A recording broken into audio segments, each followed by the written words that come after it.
Halo guys, jangan lupa like, komen, dan subscribe video ini. Karena subscribe itu gratis. Bantuan teman-teman dengan tidak skip video ini dan tonton video sampai habis akan membantu channel ini terus berkembang. Tuhan memberkati buat sahabat Lumban Ina Channel. Kristus. Manusia memerlukan Kristus. Saudara-saudari, di dalam sidang pemecahan roti terlihat keperluan Allah terjawab. Keperluan kita manusia juga terjawab. Amin. Saudara-saudari, kalau melihat kita bersidang pemecahan roti, di sini ada tubuh dan darah Tuhan. Amin. Tubuh dan darah Tuhan adalah hayat dan penebusan. Maka sangat penting, saudara-saudari.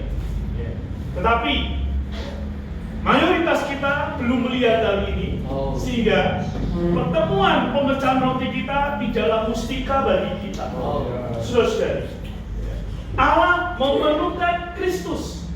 Kristus yang bagaimana? Kristus yang mati dan Kristus yang bangkit. Itulah yang diperlukan Allah. Saudara-saudari, Allah memerlukan kurban bakaran.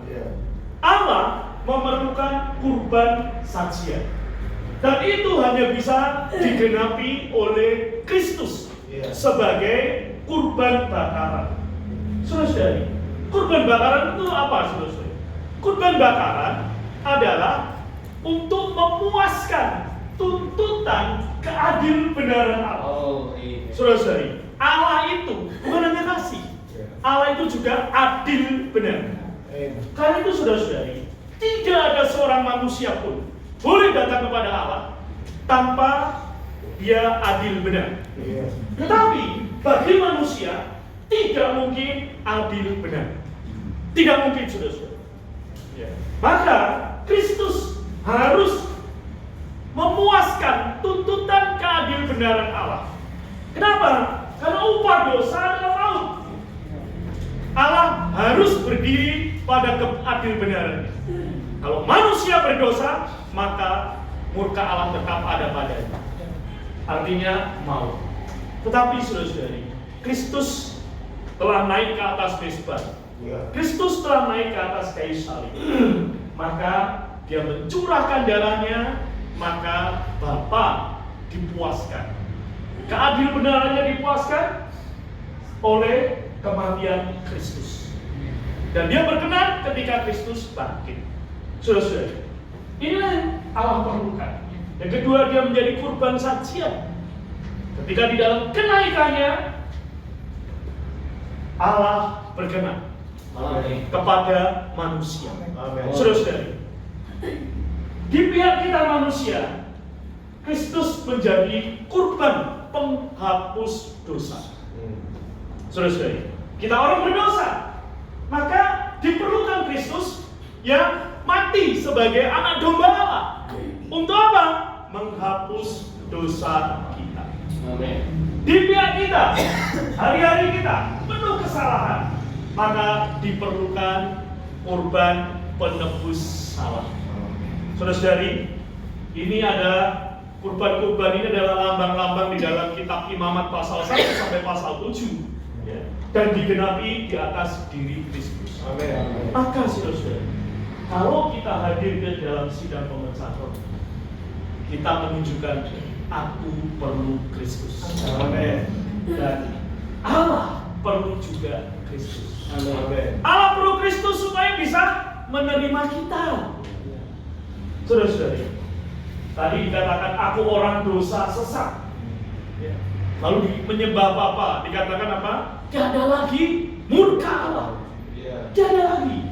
Saudara-saudari, maka ketika kita hadir, keperluan Allah dan keperluan manusia terpenuhi di dalam Kristus. Maka saudara-saudari, ketika kita menyembah Bapa tadi, itu adalah karena Kristus yang membawa kita kepada Bapa. Dia yang memimpin kita. Saudara-saudari, hari ini sidangnya, ketika memuji Tuhan kita betul-betul puncak. Tadi saya sampai merasa bahwa tidak perlu ada doa lagi. Tidak perlu ada yang doa di depan, langsung pecahin roti. Itu perasaan saya ya. Harusnya kita langsung percaya kita makan. Karena sudah sampai puncaknya. Ya. Tetapi saudara, ketika menyembah Bapa, kita turun dari gunung. Seharusnya itu apa saudara? Makin ke puncak. Ya. Tadinya kita bersuka cita karena Kristus. Kristus itu kita bawa kepada Bapa. Harusnya makin naik. Rata-rata kan kalau kita memecah roti ya, menyembah berjaga-jaga 1 jam saja. Saudara, kita harus sampai puncaknya. Ya. Kalau setelah menyembah Bapa, amin. Ya. Mau pulang, aku nggak peduli dengan khotbahnya Yudo, tidak ada masalah. Ya, tidak ada masalah. Karena berita firman bisa panggil, soal itu bisa ada di rumah. Ya. Bisa saya ngomong. Ya. Jadi nggak perlu ditunggu di sini. Tapi saudara, tidak sanggupkah mau berjaga-jaga 1 jam saja? Ya, moga kita memusikakan hari Tuhan. Kita mengambil 1 jam sidang pemecahan roti. The Lord's Table Meeting. The Last Supper. Saudara-saudari, musikakan. Kalau tidak bisa pagi, ada sore. Saya juga ada di sana. Saudara Bowo ada di sana. Saudara Ari ada di sana. Kita pagi dan sore. Saudara-saudari, kenapa? Karena memustikakan hari Tuhan. Moga kita diberkati dengan sidang pemecahan roti. Kita tidak pulang dengan biasa-biasa saja, tapi kita perlu sukacita, memproklamirkan keluar ruangan ini. Aku hidup bukan lagi aku sendiri yang hidup, melainkan Kristus yang hidup di dalam aku. Saudara-saudari, inilah pernyataan yang ditakuti iblis. Hidupku bukan lagi aku sendiri yang hidup, melainkan Kristus yang hidup di dalam aku. Ya, mari kita berdoa untuk firman Tuhan, saudara. Amin. Tuhan Yesus, terima kasih Tuhan. Kami mengucap syukur bahwa Kau telah menjadi kurban yang sejati bagi kami. Oh Tuhan, terima kasih Tuhan. Kau telah memuaskan Allah. Kau juga menenteramkan kami, memuaskan kami Tuhan. Terima kasih Tuhan, hingga kami manusia ini bisa kembali kepada Allah, menjadi kepunyaan Allah. Terima kasih Tuhan. Terpujilah Engkau, biarlah Tuhan hari-hari kami senantiasa memperhidupkan Engkau Tuhan. Oh Tuhan Yesus, berkati kami siang ini Tuhan, melalui firman Tuhan, firman yang adalah roh dan hayat, bisa mengalir ke dalam kami Tuhan. Oh Tuhan Yesus, berilah kami telinga seorang murid, bisa menghirup firman-Mu Tuhan. Tuhan Yesus, berkati firman-Mu, berkati kami yang mendengar. Haleluya. Yesus itu Tuhan. Amen. Saudara-saudari, ini adalah berita yang ke-5 ya. Judulnya adalah menjadi manusia kepunyaan Allah. Yang diperlengkapi sepenuhnya melalui menghirup dan mengembuskan firman Allah sebagai nafas Allah. Saudara-saudari, menjadi manusia kepunyaan Allah. Menjadi manusia kepunyaan Allah. Beritahu kanan kirinya, saudara-saudari. Menjadi manusia kepunyaan Allah. Menjadi manusia kepunyaan Allah. Saudara-saudari, sadar tidak? Sebelum kita menjadi manusia kepunyaan Allah, kita kepunyaan siapa, saudara-saudari? Iblis. Ya, kepunyaan iblis. Karena kejatuhan manusia dalam dosa. Tapi kita mengatakan menjadi manusia kepunyaan Allah. Menjadi, kata menjadi itu bukanlah ujuk-ujuk, saudara. Kata menjadi ada proses. Menjadi dari tidak ada menjadi ada. Menjadi. Dan itu ada kata proses. Beda dengan cipta. Cipta itu ya tadi tidak ada menjadi ada celik. Ya. Tetapi menjadi adalah sebuah proses. Di dalam Kejadian 1 ayat 1, Allah menciptakan langit dan bumi. Itu langsung jadi, saudara-saudara. Tetapi bumi belum berbentuk Kosong. dan kosong. Iya. Maka Roh Allah melayang-layang lalu berkata apa? Jadilah terang. Amin. Saudara-saudari, untuk menjadikan bumi dan langit, Allah melalui proses. Ya, Allah berproses. Iya. Maka perlu 6 hari untuk menciptakan menjadikan seluruhnya. Untuk menciptakan dia telah selesai. Tapi untuk menjadikan perlu proses. Maka di sini menjadi manusia kepunyaan Allah, kita harus manusia yang diproses. Amin. Saudara-saudari, sebetulnya bukan hanya yang kita diproses, Allah pun diproses. Tapi kita melihat, ya, ketika Allah membentuk manusia, kita buka di dalam Kejadian pasal 2 ayat yang ke-7. Ya. Kejadian 2 ayat yang ke-7.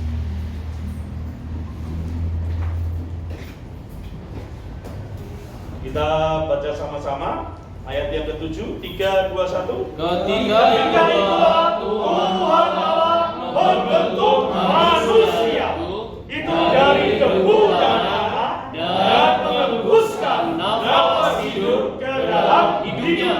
Demikianlah manusia itu menjadi makhluk yang hidup. Saudara-saudari, pertama-tama Allah menciptakan manusia dengan membentuk manusia dari debu dan tanah. Allah mengambil tanah dan membentuk, ya seperti saya ini. Ya, jadi kita bukan monyet ya, saudara-saudari. Iya. Kita manusia dibentuk demikian. Ya. Lalu dikatakan Allah menghembuskan napas hidup. Iya. Saudara-saudari, napas hidup itu adalah roh.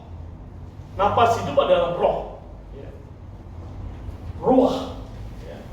Ruah itu roh. Iya. Tapi ini bukan roh Allah. Ya. Ini adalah sesuatu yang dihembuskan Allah. Sesuatu yang keluar dari Allah. Amin. Ya. Karena Allah adalah roh, maka yang keluar apa, saudara? Roh. Tetapi bukan roh Allah. Ini menjadi roh manusia. Iya. Menjadi roh manusia.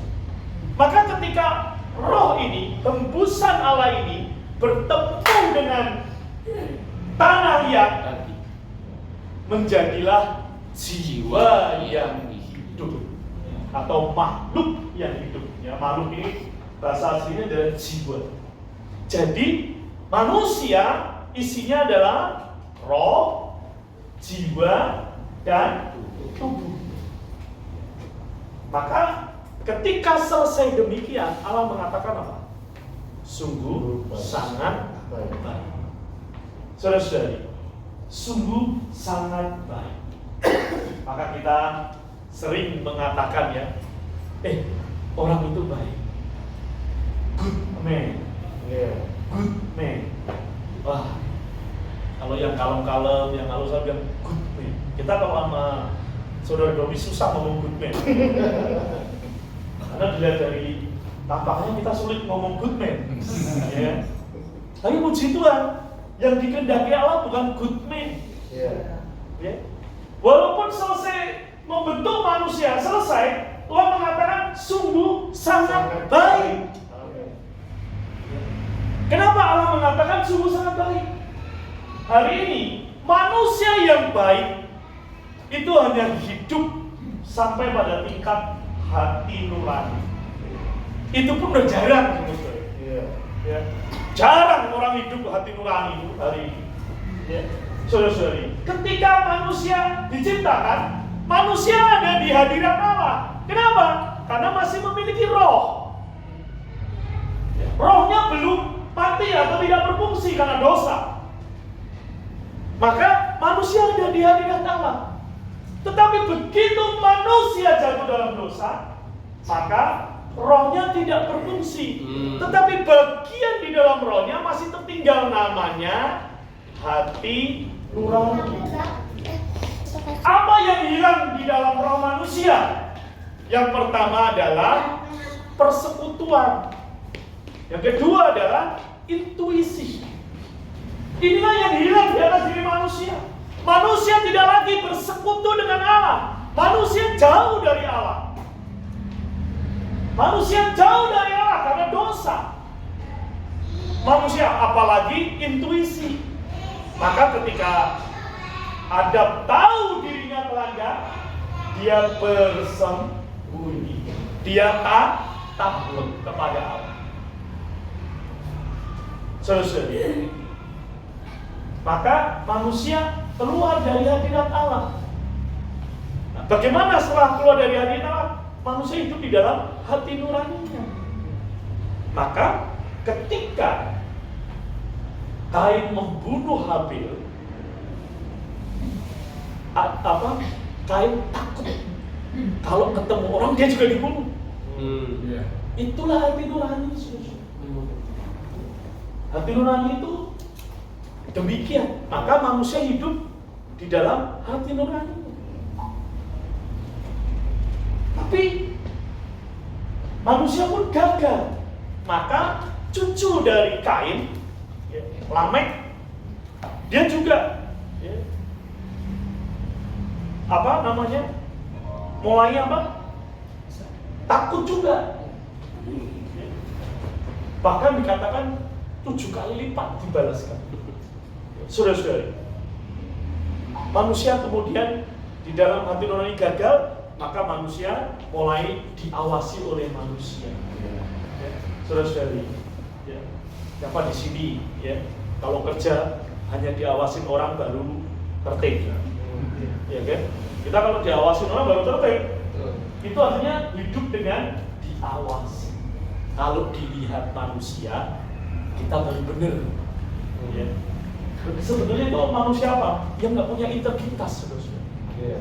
Diawasi anak-anak, diawasi orang tuanya, baru belajar. Nah itu juga adalah manusia jatuh dari hati nurani. Hati nurani udah jatuh. Maka dia perlu diawasi manusia. Saya dulu waktu susah rokok gitu. Jadi kalau ada saudara-saudari, malu. Tapi kalau nggak ada, bebas. Saya dulu begitu saudara. Tapi lambat laun saya dikembalikan. Tidak perlu diawasi manusia. Hati nurani kita sudah menyalahkan. Bahkan tidak perlu hati nurani lagi. Karena hati nurani adalah jendela ke dalam roh manusia. Amin. Maka ketika memiliki persekutuan dengan Allah, itulah saudara-saudari, kita dikembalikan. Bukan hanya diawasi manusia. Terakhir diperintah manusia. Coba seringkali kita jalan ada lampu merah, kuning, hijau. Itu sebetulnya cara manusia memerintah kita. Cara manusia memerintah kita. Ini pun kita sering langgar. Jakarta apalagi sudah di gitu, gitu. Apa masih merah kantik-kantik? Sudah. Kita jalan raya kan begini ya sudah. Ding gitu. Kadang-kadang ngamuk-ngamuk. Gimana sih ini orang? Sudah. Itu sudah ada perintah manusia. Manusia jatuhnya lebih terjerembab. Di perintah manusia udah nggak bisa. Maka manusia sudah menjadi satu dengan iblis. Maka di bumi ini banyak manusia kayak iblis. Sudah. Betapa jauhnya manusia jatuh. Tetapi puji Tuhan, kalau tadi Allah dalam membentuk manusia, mengembuskan napas hidup, memberikan rohnya, kan jatuh, rohnya menjadi tidak berfungsi. Karena itu, ini kita memasuki tahap kedua. Tapi tahap pertama menciptakan roh manusia. untuk menampung Allah, untuk berkontak Allah. Ketika selesai menciptakan manusia, ditaruh di depan pohon hayat untuk apa? Untuk makan buah dari pohon hayat itu. Tetapi manusia memilih memakan pohon pengetahuan yang baik dan yang jahat. Saudara-saudari, kita ini manusia paling ahli memiliki pengetahuan yang baik bagaimana, yang buruk bagaimana. Betul nggak, saudara-saudari? Tapi bisa nggak kita hidup baik, tidak buruk? Bisa nggak, saudara-saudari? Kita nggak bisa. Kita nggak mampu. Hanya pengetahuan. Ya. Kita hanya memiliki pengetahuan. Iya. Ya. Kemarin ada saudara bercerita di dalam persekutuan. Wah, ada satu hamba Tuhan yang menciptakan bagaimana sebuah pernikahan harus hidup normal begini sepanjang tahun. Bahkan ada bukunya. Nah, ketika akhirnya dia bercerai dengan istrinya karena KDRT. Lalu saudara itu bilang, saya nggak mau baca bukunya, buang semua. Bullshit, ya kan? Saudara, inilah kita manusia. Ngerti yang baik, punya pengetahuan yang baik, juga punya pengetahuan yang jahat, tapi tetap jahat. Roma 7 mengatakan, aku mau yang baik, yang jahatlah yang kulakukan. Aku manusia celaka. Aku manusia celaka. Saudara-saudari, siapakah yang dapat melepaskan aku dari tubuh maut ini? Syukur kepada Allah karena Yesus Kristus. Saudara-saudari, maka inilah kebutuhan kita. Nah, kita tahap kedua, Allah harus melalui proses supaya kita bisa memiliki Allah. Dan Allah memiliki kita. Maka tadi judulnya menjadi manusia kepunyaan Allah. Amin. Setelah jatuh dalam dosa, kita bukan lagi milik Allah, terpisah dari Allah. Tapi Allah adalah Allah yang bukan hanya adil benar, dia juga kasih. Allah itu kasih, saudara-saudara. Amin. Maka bagaimana dia mengasihi kita? Dia harus berinkarnasi. Dia harus menjadi manusia. Dia harus menjadi manusia. Dirinya adalah Allah, dirinya juga adalah manusia. Saudara-saudari, ketika dia menjadi manusia, dia mengerjakan apa? Dia mengerjakan apa? Ketika dia menjadi manusia, dia mengerjakan apa? Dia bawa Allah kepada manusia. Karena tadinya manusia menjauh dari Allah, maka dia perlu menjadi manusia. Dia bawa Allah kepada manusia. Dia bawa, saudara-saudara. Manusia yang tadinya terpisah tidak mungkin menjumpai Allah tanpa Allah menjumpai manusia. Tapi jika Allah langsung menjumpai manusia, maka manusia itu mati, saudara-saudara. Karena Allah adalah Allah api yang menghanguskan. Saudara-saudara, ketika Musa, Tuhan, aku ingin lihat wajahmu. Tuhan ngomong apa? Kamu lihat aku mati.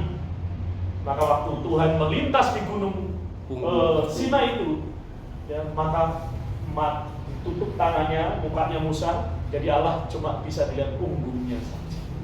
Itu Musa, saudara-saudara. Ketika meminta melihat wajah Allah. Kenapa? Karena manusia telah terpisah dari Allah.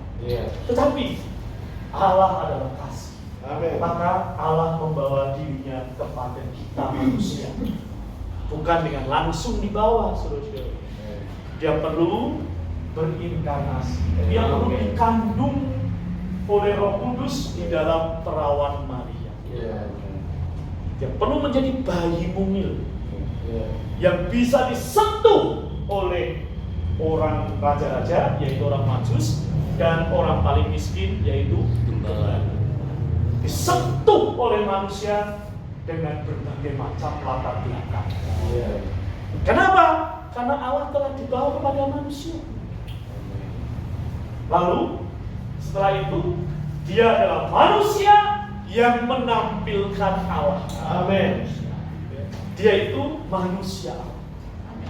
Dia manusia, tapi di seluruh hidupnya menampilkan Allah. Amin. Setiap manusia berjumpa dengan Tuhan Yesus, dia berjumpa dengan Allah. Setiap manusia memiliki keperluan apapun, berjumpa dengan Tuhan Yesus, dia dapatkan keperluannya. Amin. Dia sakit, dia berjumpa dengan Tuhan Yesus, Tuhan itu penyembuh. Amin. Dia kekurangan, datang pada Tuhan, Tuhan berikan. Dia stres, dia sakit, dia pusing, ya semuanya. Ketika datang pada Tuhan, bertemu dengan Tuhan, diberi kelegaan, Amin. diberi perhentian. Iya. Hari ini saudara, kalau keadaan kita seperti itu, ya, berarti kita perlu Yesus. Amin. Perlu Yesus, perlu Yesus, yang orang perlu Yesus. Ya, coba katakan gini, kamu perlu Yesus. Perlu Yesus. Yesus. Perlu Yesus. Perlu Yesus. Ya, perlu Yesus. Iya. Nah, lalu Tuhan Yesus naik ke kayu salib. Untuk apa, saudara-saudari? Yang menyelesaikan masalah kita. Amin. Ya. Tuhan Yesus naik ke kayu salib. Allah yang menjadi manusia itu, manusia yang menampilkan Allah itu, manusia Allah itu harus naik ke kayu salib. Untuk apa? Untuk menyelesaikan masalah manusia, termasuk masalah alam semesta. Iya. Karena waktu manusia jatuh dalam dosa, manusia adalah kepala alam semesta, tetapi jatuh dalam dosa, maka seluruh alam semesta dikontrak oleh iblis. Iya. Ya, dikontrak. Nanti kelak ada batas kontraknya udah selesai. Ya. Nah, Tuhan menyelesaikan semua itu di kayu salib. Amin. Maka Tuhan ketika disalib mengatakan apa, saudara? Sudah Sudah selesai. Sudah selesai. Nah, apa yang dia selesaikan, saudara? Masalah dosa diselesaikan. Iya. Lihatlah anak domba Allah yang menghapus dosa dosa. dunia. Ketika Tuhan Yesus disalib, dia mencurahkan darah.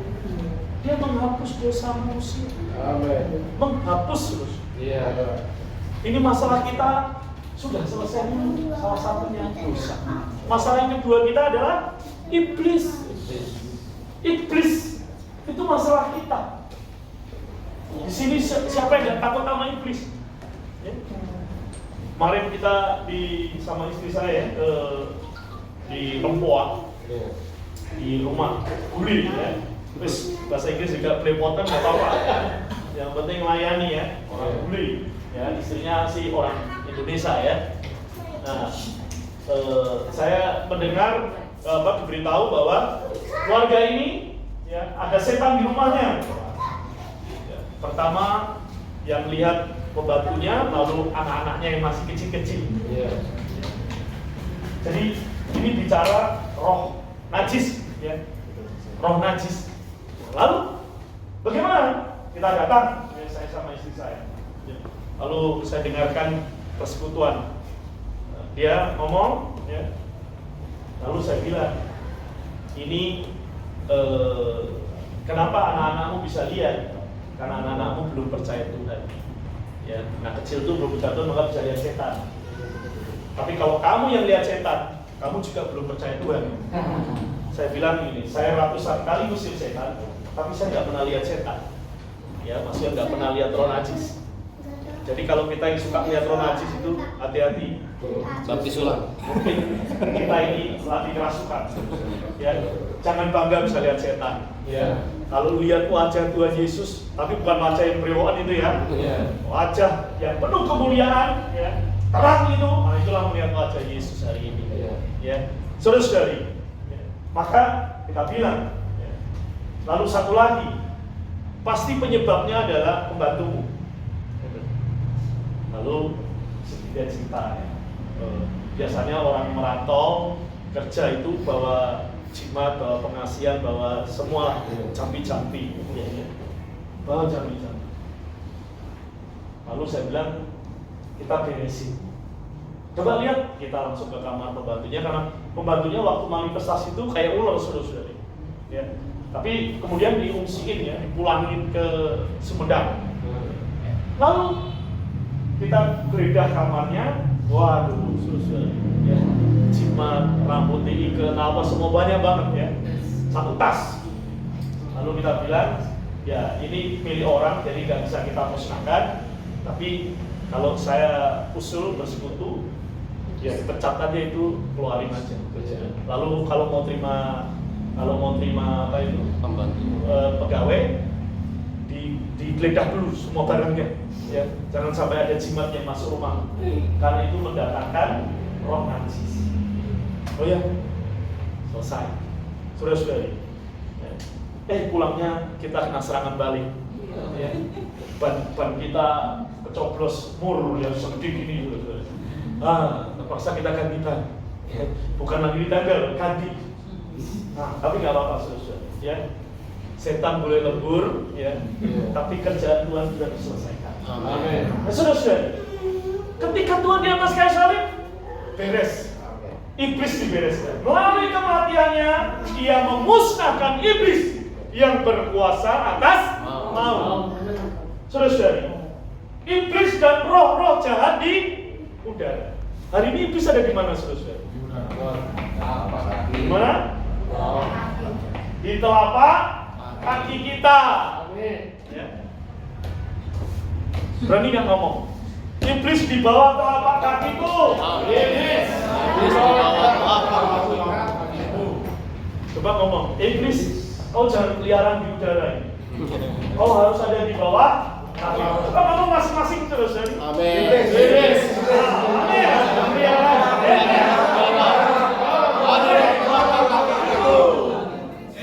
Kan di dalam Injil pertama, di dalam Kejadian 3:15, ia akan meremukkan kepalamu.